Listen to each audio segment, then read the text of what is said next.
Hello दोस्तों, स्वागत है आप सभी का छोटी मोटी ज्ञान में। तो आज हम देखेंगे केस के बारे में जो कि है कि मेरे पूर्वज ने या फिर कह लो कि किसी और के पूर्वज ने मेरे पूर्वज को एक ज़मीन दान पे फ्री में दे दिया। बदले में कुछ लिए होंगे पैसे या उस समय हाथ से और बोलेंगे वो ज़मीन तुम्हारा हो गया। अब मेरे पूर्वज को उन्होंने दे दिया ज़मीन दान पे। अब उनके 20 साल बाद उनके बेटे आके कह रहे हैं कि ये जो ज़मीन है ये ज़मीन हमारा है।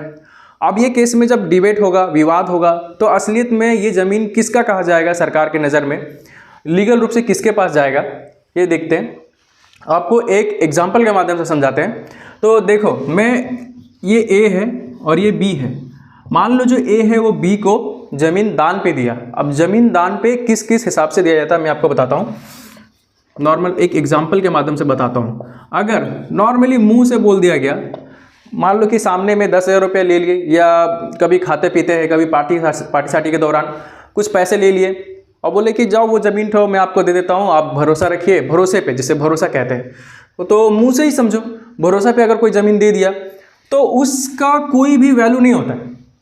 उसका बेटा आके वापस आपसे ज़मीन ले सकता है। अभी मैं आगे वो भी बताऊँगा कैसे, ठीक है।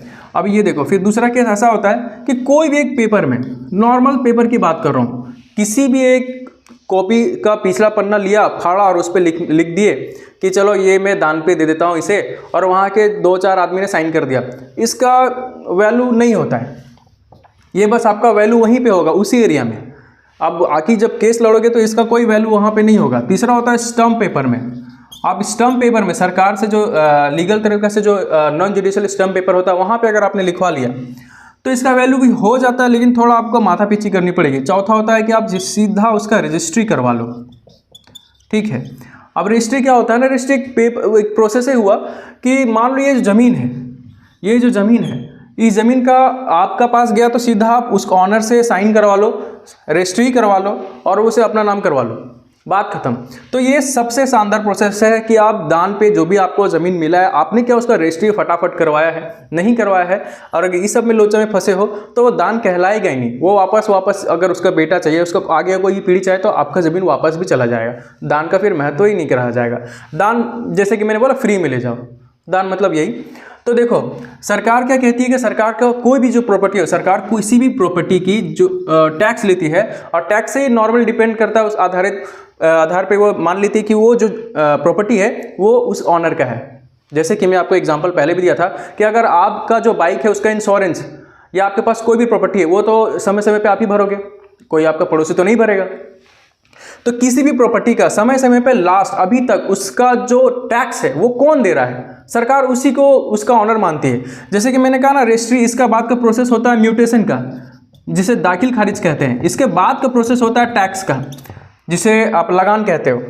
तो जो टैक्स जो अंतिम है, जो टैक्स जो दे रहा है उसी का। अब देखो, मान लो कि ए ने बी को तो दे दिया है ज़मीन, मुंह से बोला ठीक है आप ले लो। अगर मुंह जो कंडीशन देखते हो कि अगर कोई वादा कर दिया, वादा का तौर पे अगर दे दिया है, तो इन्होंने कह दिया बी को, ए ने बी को कह दिया कि जाओ ज़मीन आपका हो गया।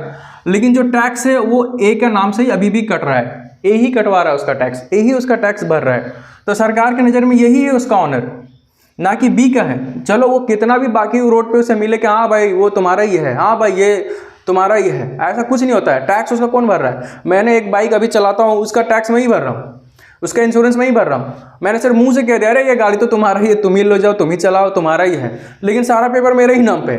तो ऐसा नहीं है कह देने से उसका हो जाएगा, तो ऐसा नहीं होता है। तो जो पूर्वज होते हैं जिन्होंने कहा था कि जाओ आज के बाद से ये तुम्हारा ज़मीन, कोई वैल्यू नहीं है उसका। दूसरा कि नॉर्मल पेपर पे लिख दिया, मैं एक नॉर्मल पेपर पे लिख दूंगा कि जाओ ये जो बाइक है या जो मेरा ये कार है ये आज के बाद तुम्हारा हो गया, और मैं साइन कर दूंगा नॉर्मल पेपर पे। क्या उससे वो कोर्ट में जाके केस लड़के मुझसे ले सकेगा? क्या नहीं ले सकेगा, ठीक है। इसलिए इसका भी कोई वैल्यू नहीं है।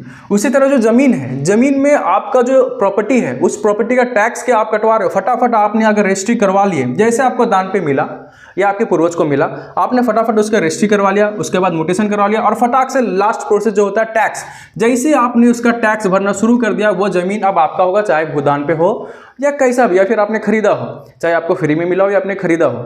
जो भी आपको फ्री में दे रहा है या भूदान कर आप जो भूमि है वो आपको दान में दे रहा है, तो आपने फटाक से उसका टैक्स करवाना है, रजिस्ट्री करवाना, म्यूटेशन करवाना, फिर टैक्स देना, फिर वो आपका प्रॉपर्टी हो जाएगा। और अगर आपने ऐसा नहीं करवाया तो फिर वो आपका प्रॉपर्टी नहीं कहा जाएगा। तो यही था। अगर आपको समझ में आया तो लाइक शेयर सब्सक्राइब जरूर करें। कोई क्वेश्चन है मन में, कोई भी डाउट हो तो कमेंट करके जरूर पूछें। हम आपका एक एक कमेंट को पढ़ेंगे और अच्छे से आपको रिप्लाई करेंगे, आपके एक एक डाउट को क्लियर करेंगे। वीडियो अच्छी लगी हो तो लाइक सब्सक्राइब जरूर करें। मिलते हैं अगली वीडियो में, तब तक के लिए बहुत बहुत धन्यवाद।